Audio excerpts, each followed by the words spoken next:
considère que vous n'avez rien fait. Quand un juge devant le tribunal le dira et que cette décision est devenue définitive, alors oui, cette personne peut prétendre à être indemnisée. Pour le moment, je le rappelle, ce sont des libérations provisoires sous certaines conditions et je ne voudrais pas que dans l'euphorie ambiante et générale, que ces gens pensent qu'ils en ont fini. Je souhaite qu'ils en terminent avec la justice, mais ils n'en termineront que lorsque le jugement définitif sera. Elle s'applique parce que nous devons garantir l'ordre public. Et qui garantit l'ordre public?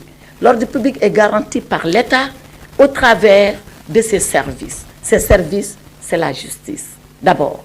Et je voudrais rendre hommage à tous ces magistrats qui, pendant des temps difficiles, ont pu, matin, midi, soir, de jour comme de nuit, abandonnant leur famille, abandonnant toutes leurs activités, ne se consacrant qu'à une chose, faire de telle sorte que l'ordre public et la stabilité règnent au Sénégal. Je voudrais leur rendre hommage parce que ces temps-là ont été des temps éprouvants et pour eux, bien sûr pour tous les Sénégalais, mais particulièrement pour eux. Je voudrais également dire la même chose aux forces de défense et de sécurité. Parce que si nous sommes là en train de parler, si nous sommes là en train de faire des commentaires, si nous sommes là que chacun travaille, que chacun puisse vaquer à ses occupations, c'est parce que les forces de défense et de sécurité, la gendarmerie, la police nationale, ils ont fait leur devoir. Et ils l'ont fait sans murmure et sans commentaire, parce que c'est leur destin et ce qu'ils ont choisi de faire pour leur pays, donc pour le Sénégal. Mais nous ne devons jamais oublier que si nous sommes tranquilles, c'est parce qu'eux sont dans la rue. S'ils étaient chez eux comme nous étions chez nous, alors il en serait autrement. Et c'est l'occasion ici de leur rendre cet hommage appuyé. Également, rendre hommage à l'administration pénitentiaire. J'ai entendu très souvent les gens sortis de prison dire « Oui, il y avait des mineurs qu'on avait torturés ». Les mineurs au Sénégal, ils ont un statut particulier. On n'a jamais emprisonné un mineur dans là où on emprisonne les majeurs.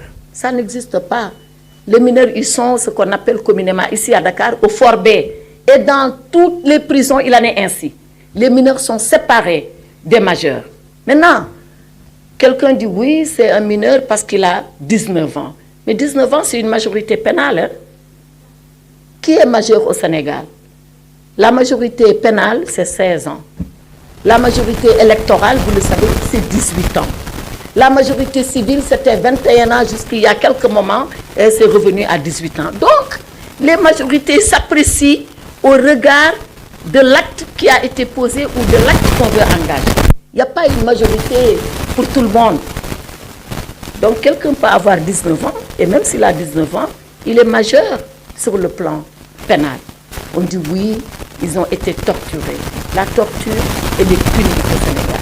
Elle est condamnée au Sénégal. Et j'ai ici, dans mes documents, lorsqu'il s'est avéré par extraordinaire, et ça c'est des cas rares, où on a vu l'administration pénitentiaire torturer un prisonnier, quel qu'il puisse être, où nous sommes intervenus pour sanctionner et de la façon la plus sévère. Et j'ai tous les documents à votre disposition. Donc, rendre hommage à l'administration pénitentiaire qui fait un travail extraordinaire et dans des conditions difficiles. Moi, je ne suis pas le ministre qui vient vous dire tout est beau, tout est rose dans les prisons du Sénégal. Nous avons des difficultés parce que les prisons, elles sont pleines. D'où tout à l'heure, comme je le disais, notre conférence nationale de parquet pour désengorger les prisons. Et c'est dans ces conditions que les pénitenciers, comme on les appelle communément, travaillent tout en préservant la paix dans les prisons et tout en sauvegardant la dignité des prisonniers. Ce n'est pas parce qu'ils sont emprisonnés, ce n'est pas parce qu'ils sont en détention qu'ils perdent leur dignité, bien au contraire. Et nous faisons de notre maximum pour pouvoir leur conserver, leur préserver cette dignité. Mesdames, Messieurs les journalistes, je voudrais finir pour vous dire que la justice au Sénégal, elle est au service de la paix. C'est une justice au service de la paix. Pourquoi elle est au service de la paix? Parce qu'elle est pour le maintien de l'ordre public. Et quand l'ordre public est perturbé, plus personne